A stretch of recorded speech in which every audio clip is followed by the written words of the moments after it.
अस्सलाम वालेकुम, welcome back NPIT tips YouTube channel. तो आज मैं आपके साथ MGT 502 का लेक्चर नंबर 26 शेयर करूंगी।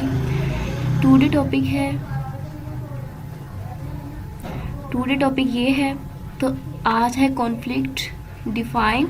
तो ये कॉन्फ्लिक्ट क्या होता है, क्या ये हमारे लिए कभी कभी बेनिफिट भी होता है और कभी कभी मिस यूज़ होता है इसका। मीन के इसके नेगेटिव भी एस्पेक्ट होते हैं और पॉजिटिव भी होते हैं। तो अब हम इसको देखते हैं। The process in which one party perceive that its interest are being opposite और negatively affected by another party.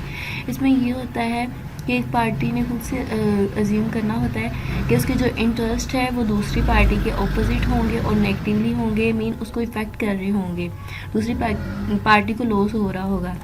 इसके बाद है डेफिनेशन ऑफ कॉन्फ्लिक्ट क्या है। Process which being when one party perceive that the other is frustrated. Mean कि एक party अगर जो है वो परसीव कर रही होती है, अज्यूम कर रही होती है कि that the other party is frustrated, वो मायूस होगी, फ्रस्ट्रेटेड होगी और is about to frustrated some concern of his her. उसकी वजह से जो फर्स्ट पार्टी है उसकी वजह से दूसरी पार्टी क्या हो रही होती है, फ्रस्ट्रेटेड हो रही होती है। इसमें डेफिनेशन ऑफ कॉन्फ्लिक्ट क्या होता है। परसीव्ड बाय द पार्टी जो होती हैं वो खुद ही से अज्यूम कर रही होती हैं कि इसकी वजह से मुझे लॉस हुआ है, वरना I can achieve the goal.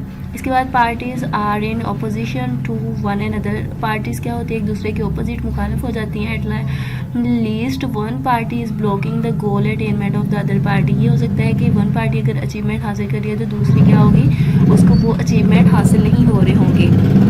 Goals can be tangible भी हो सकते हैं और साइकोलॉजिकल भी हो सकती है। जैसे कि मनी आपकी टास्क अचीवमेंट होती है, वो आपकी मनी आपकी टेंजिबल होती है, टास्क अचीवमेंट होती है, उसमें हैप्पीनेस होती है, हैप्पीनेस आपकी इंटेंजिबल होती है।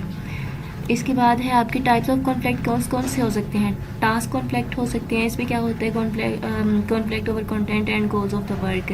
जो आपने कंटेंट होगा आपका वो दूसरे के गोल्स को कॉन्फ्लिक्ट कर रहा होता है। रिलेशनशिप कॉन्फ्लिक्ट क्या होता है, conflict based on interpersonal relationship. Mean कि ये नेचुरली होता है आपके जो आपका पर्सनल आपके आपस में जो रिलेशन होते हैं।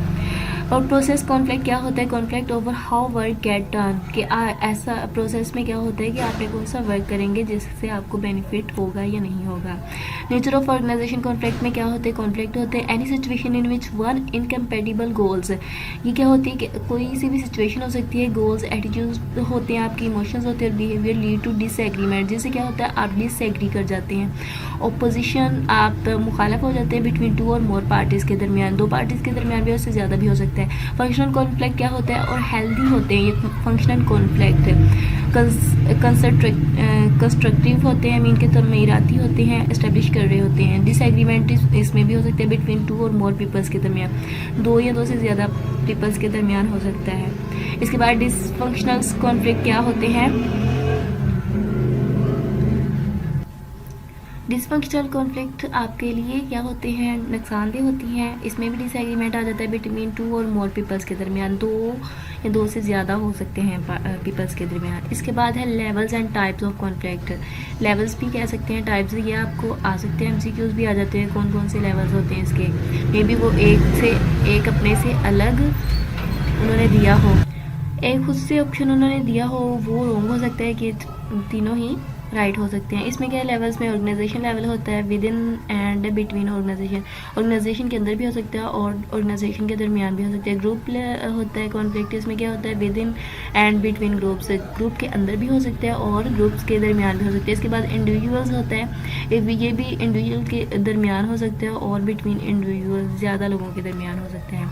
आगे forms of conflicts in organization में, ऑर्गेनाइजेशन में कौन कौन से शक्लें हो सकती हैं कॉन्फ्लिक्ट की, तो ये हम पढ़ते हैं। इंट्रा ऑर्गेनाइजेशनल कॉन्फ्लिक्ट क्या होता है, conflict that occur between two और मोर ऑर्गेनाइजेशन। ये ऑर्गेनाइजेशन के दरमियान में होगा, दो भी ऑर्गेनाइजेशन उससे ज़्यादा भी हो सकती हैं। इसके बाद इंटर ग्रुप कॉन्फ्लिक्ट क्या होते हैं, ये भी कॉन्फ्लिक्ट दैट अकर बिटवीन दो ग्रुप्स के दरमियान और टीम्स भी हो सकती हैं और ऑर्गेनाइजेशंस भी हो सकती हैं।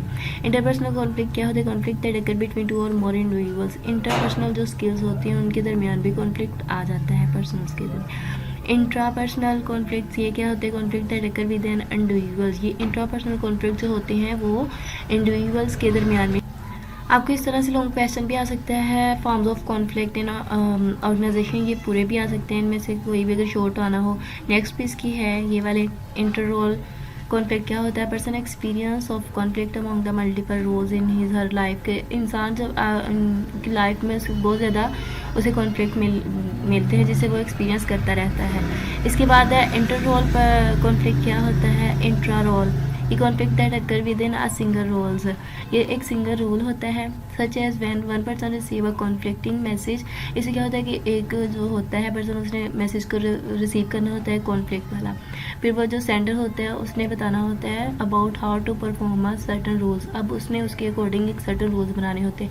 इसके बाद पर्सनल रोल क्या होते हैं, conflict that occur when an individual is expected, personal role में कॉन्फ्लिक्ट कैसे होता है कि एक इंडिविजुअल एक्सेप्ट कर रहा होता है perform behaviour in a certain roles, कि उसे सर्टन किस्म के जैसे वो बिहेवियर परफॉर्म कर रहा होता है उसी के अकॉर्डिंग उसको सर्टन रोल्स जो होते हैं वही कॉन्फ्लिक्ट होंगे with his personal values.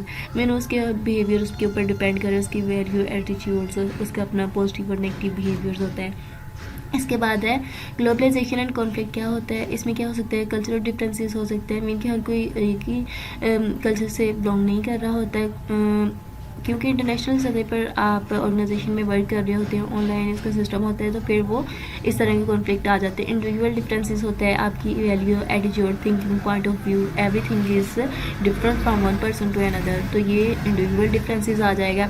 Increase the potential for conflict क्या होता है कि आप में बहुत ज़्यादा पोटेंशियल होती है, एग्रेसिव बहुत जल्दी हो जाती है, तो ये भी आपके कॉन्फ्लिक्ट को इंक्रीज़ कर रहा होता है। इसके बाद है द कॉन्फ्लिक्ट प्रोसेसेस में क्या आ जाता है, सोर्सेज ऑफ कॉन्फ्लिक्ट क्या होंगे, कॉन्फ्लिक्ट परसेप्शंस, आपने खुद ही से एज्यूम किया होता है क्या हो सकते हैं, कॉन्फ्लिक्ट इमोशंस आपके फिर उसके अंदर आ जाते हैं जिसमें आपके एग्रेसिवनेस, पोटेंशियल वगैरह आ जाती है कि आप बहुत ज़्यादा जल्दी एग्रेसिव हो जाती है, मैनिफेस्ट कॉन्फ्लिक्ट आ जाते हैं। उसके बाद आपका जो रिजल्ट आ गया वो भी कॉन्फ्लिक्ट आउटकम्स ही आएंगे। इसके बाद है द कॉन्फ्लिक्ट प्रोसेस क्या, स्टेज 1 में क्या होता है, पोटेंशियल ओपोजिशंस और इनकम्पेटिबिलिटी आ जाती है, आप जो पोटेंशियल होती है जितना एक्शन का रिएक्शन कर रहे होते हैं, मीन जैसे ऑपोजिशन नहीं करना होता है वैसे आप उसी के अकॉर्डिंग कर रहे होते हैं। एंटीसीडेंट कंडीशंस कम्युनिकेशंस होती है, इसमें स्ट्रक्चर होता है और पर्सनल वेरिएबल्स होते हैं आपके वो बिहेवियर्स वगैरह। इसके बाद स्टेज 2 में आता है कोग्निशंस एंड पर्सनलाइजेशन में क्या आता है, परसीव्ड कॉन्फ्लिक्ट, आप परसीव अज्यूम कर रहे होते हैं, फेल्ट कॉन्फ्लिक्ट, आपने महसूस करना आता है कि कॉन्फ्लिक्ट की कौन सी एग्ज़ाम है, इस तरह आपको खुद ही से अज्यूम इन्वायरमेंट में देख लेते हैं कि ऐसा हो रहा है। स्टेज 3 में क्या आता है, इंटेंशंस आ जाते हैं, कॉन्फ्लिक्ट हैंडलिंग आ जाती है, इंटेंशंस कंपीटिंग आ जाती है, इसमें कोलैबोरेशंस, कंप्रोमाइजिंग, अवॉइडिंग और अकोमोडेटिंग, ये सब कॉन्फ्लिक्ट हैंडलिंग इंटेंशंस है। इसके बाद स्टेज 3 में बिहेवियर्स आएगा, 4 में अवॉइड कॉन्फ्लिक्ट, आप अवॉइड कर रहे होते हैं कॉन्फ्लिक्ट से, पार्टी बिहेवियर्स आ जाती है, उसमें अदर रिएक्शंस आ जाते हैं।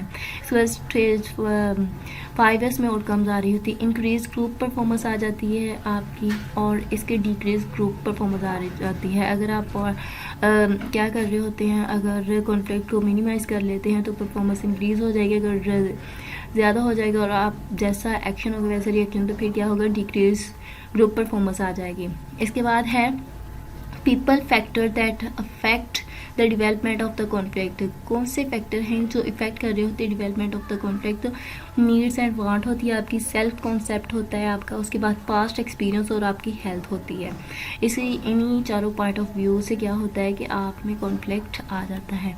इसके बाद other factor that affect the development of the conflict में क्या होता है, मैनेजमेंट कल्चर आ जाता है इसमें। यहाँ पर other factor that affect the development of the conflict, कौन से दूसरे फैक्टर्स हैं जो आपके कॉन्फ्लिक्ट को डेवलपमेंट करने में असरअंदाज कर होते हैं। मैनेजमेंट कल्चर आ जाता है, मीन कि हर एक डिफरेंट बिहेवियर होता है और कल्चर के अकॉर्डिंग ही मैनेजमेंट हो रही होती है organization. Stage of development of the organization, कि जैसी डेवलपमेंट स्टेज होगी उसी के अकॉर्डिंग ही कि ऑर्गेनाइजेशन भी ये जो कॉन्फ्लिक्ट होती है उसको डेवलपमेंट स्टेजेस प्रोवाइड कर रही होती है। ऑर्गेनाइजेशन का जैसा इन्वायरमेंट होता है, ऑर्गेनाइजेशन स्ट्रक्चर कुछ ऐसा होता है जिससे क्या होता है, कॉन्फ्लिक्ट डेवलप हो रहा होता है। स्टेट ऑफ बिजनेस, बिजनेस की स्टेट को देखा जाता है कि कैसी हालत है, वेदर, उसका क्लाइमेट्स वगैरह को देखा जाता है ऑर्गेनाइजेशन के अंदर। इस conflict is bad traditional view point of view से देखा जाता है कि जो कॉन्फ्लिक्ट होता है वो बैड होता है ह्यूमन रिलेशन की थ्रू को गुड होता है। मीन कि हर कोई, अगर आप कोई अच्छा वर्क कर रहे हैं तो ज़रूरी नहीं कि हर कोई आपको अप्रिशिएट करे, कुछ उसमें नेगेटिविटी भी निकालेगा, तो इसलिए ये ह्यूमन रिलेशंस में ये गुड ही समझा जाता है। इसके बाद इंट्राजेक्शंस डिपेंडेंट्स, इसमें डिपेंडेंट्स आ जाता है, मीन कि जैसा एक्शन हो गया वैसे रिएक्शन हो रहा होता है।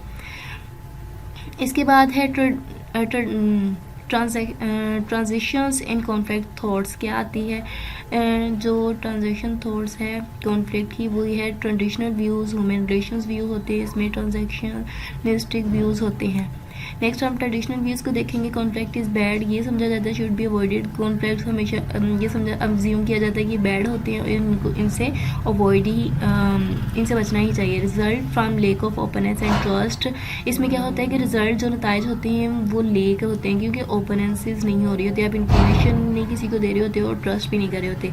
एविडेंसेस ऑफ फेलियर, एविडेंसेस इस तब फेलियर होते हैं आपके जब evidences of failure in management को फेल कर रहे होते हैं क्योंकि आपके पास एविडेंसेस नहीं होते ठीक से।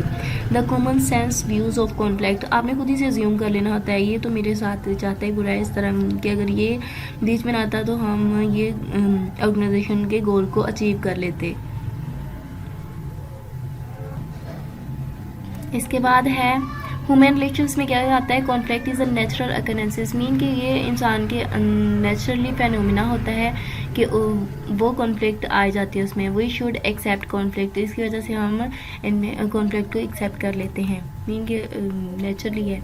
इंट्रो ट्रांजैक्शनिस्टिक क्या होता है, the view of current conflict theory, इसमें क्या आ जाती है करंट कॉन्फ्लिक्ट थ्योरी आ जाएगी। इसमें conflict should be encouraged and manage, conflict क्या कर रहे होते हैं, आपको इनकरेज भी कर रहे होते हैं और मैनेज भी कर रहे होते हैं, मीन कि आप जो टास्क परफॉर्म कर रहे हो उसमें आप और अल्टरनेटिव उसका बेस्ट निकाल लेते हैं और गोल को अचीव कर लेते हैं। ब्रिंगिंग लाइफ कर देते हैं आपकी। इसके बाद क्रिएटिविटी इसमें आ जाती है और उस एनर्जी का पॉइंट ऑफ व्यू आ जाता है। इसके बाद है इस कॉन्फ्लिक्ट गुड और बैड, इसमें बात की जाएगी। फंक्शंस ऑफ कॉन्फ्लिक्ट क्या होते हैं, इस एनर्जी होती है प्रमोशन ऑफ चेंजेस, मीन के अगर आप में कॉन्फ्लिक्ट है आप उसमें चेंजेस कर रहे होते हैं। इसके फंक्शनल कॉन्फ्लिक्ट की बात की जा रही है। प्रमोट गोल अचीवमेंट, आप जो ये फंक्शनल कॉन्फ्लिक्ट होंगे आपको प्रमोट करेंगे कि आप गोल को अचीव कर सकें। डिस फंक्शंस ऑफ कॉन्फ्लिक्ट क्या होते हैं, वेस्टेज टाइम एंड एनर्जीज होती है, मीन कि आप आपस में कॉन्फ्लिक्ट जब करते हैं तो इसमें आप अपना टाइम भी वेस्ट कर रहे होते हो और एनर्जी को भी साथ। स्ट्रेस, आप बहुत ज़्यादा दबाव आ जाता है आपका जब आप कॉन्फ्लिक्ट में आएंगे। इसके बाद direct from the goals of the group, और ये गोल्स ऑफ द ग्रुप के ऊपर भी असर कर रहा होता है। इसके बाद ऑर्गेनाइजेशनल कॉन्फ्लिक्ट आउटकम्स क्या होंगे इसकी, डिसफंक्शनल आउटकम्स हमारी ये होंगी डिवर्टी एनर्जी एंड रिसोर्सेज, एनर्जी और आपके रिसोर्सेज डिवर्ट हो जाएंगे। इनकरेजेस ऑर्गेनाइजेशन पॉलिटिक्स, इसमें क्या आएगा पॉलिटिकल बिहेवियर, पॉलिटिक्स को आप इनकरेज करना शुरू कर देंगे। इनकरेज स्टेरियोटाइपिंग इसमें आ जाएगा। इसके बाद वीकनेस नॉलेज मैनेजमेंट, क्योंकि आपके पास नॉलेज ही नहीं होगा मैनेजमेंट करने का। इसके बाद पोटेंशियल बेनिफिट इसमें क्या आते हैं कॉन्फ्लिक्ट्स के आउटकम्स में, इसमें इम्प्रूव डिसीजन मेकिंग आ जाती है, आप में डिसीजन मेकिंग में इन्हांसमेंट आ जाती है, आप बेस्ट वे में हमें डिसीजन बनाना शुरू कर देते हैं। स्ट्रेंथ एंड टीम डायनेमिक्स आ जाती है इसमें। नेक्स्ट है आपकी कॉन्सिक्वेंसेज ऑफ कॉन्फ्लिक्ट, क्या इसके नताइज हमारे सामने क्या आएंगे, पॉजिटिव कॉन्सिक्वेंसेज भी होंगे और नेगेटिव कॉन्सिक्वेंसेज। पॉजिटिव कॉन्सिक्वेंसेज को सबसे पहले हम देखते हैं लीड टू न्यू आइडियाज़, इससे क्या होता है आप में आइडियाज़ न्यू आना शुरू हो जाते हैं। स्टिमुलेट्स क्रिएटिविटी में क्या होता है कि आप में स्टिमुलेट्स क्रिएटिविटी करना शुरू कर देते हैं। इसके बाद मोटिवेट चेंजिंग आ जाती है कि आप जो गोल्स सेट किए होते हैं उसको अचीव करना शुरू कर देते हैं। उसके बाद प्रमोट ऑर्गेनाइजेशनल विटालिटी आ जाती है कि आप जितने भी गोल्स हैं ऑर्गेनाइजेशन को जब अचीव करते हैं तो उससे क्या होता है ऑर्गेनाइजेशन जो होती है आपकी वो प्रमोट हो जाती है। Help individuals and group establish identities में क्या होता है कि आपने जो भी इंडिविजुअल्स ग्रुप में ऐड किए होते हैं उससे आपको पता चल जाता है कि कौन से इंडिविजुअल को कौन कौन सा वर्क या टास्क परफॉर्म करने को दी गई है, तो फिर उनकी आइडेंटिटी हो जाती है। सर्व एज अ सेफ्टी, इससे क्या होता है कि आपको वैल्यूज़ टू आइडेंटिकेट प्रॉब्लम, इससे क्या होता है कि आप सर्व कर रहे होते हैं एज अ सेफ्टी के तौर पर, और आप जो इतनी भी प्रॉब्लम होते हैं उसको आइडेंटिकेट कर लेते हैं।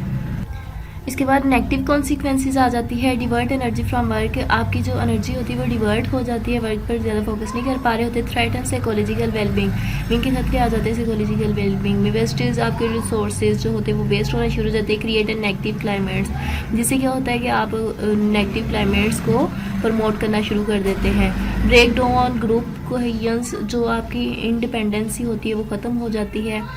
Can increase hostility and aggressive behaviour, जिससे क्या होता है इंक्रीज हॉस्टिलिटी हो जाती है और आपका जो एग्रेसिव बिहेवियर होता है वो क्रिएट होना शुरू हो जाता है। इसके बाद सोर्सेज ऑफ कॉन्फ्लिक्ट्स क्या हो सकते हैं? Conflict goal, conflict with goals of other, क्या होता है कि आपके जो गोल्स होते हैं वो कॉन्फ्लिक्ट कर देते हैं दूसरों के गोल्स पर। Different believes due to unique background, हर एक का अपना बिलीव होता है, क्योंकि हर एक का अपना बैकग्राउंड होता है, उसी के अकॉर्डिंग वो बिलीव कर रहे होते हैं। एक्सपीरियंस उनका वैसा होता है, ट्रेनिंग भी उसी के अकॉर्डिंग होती है।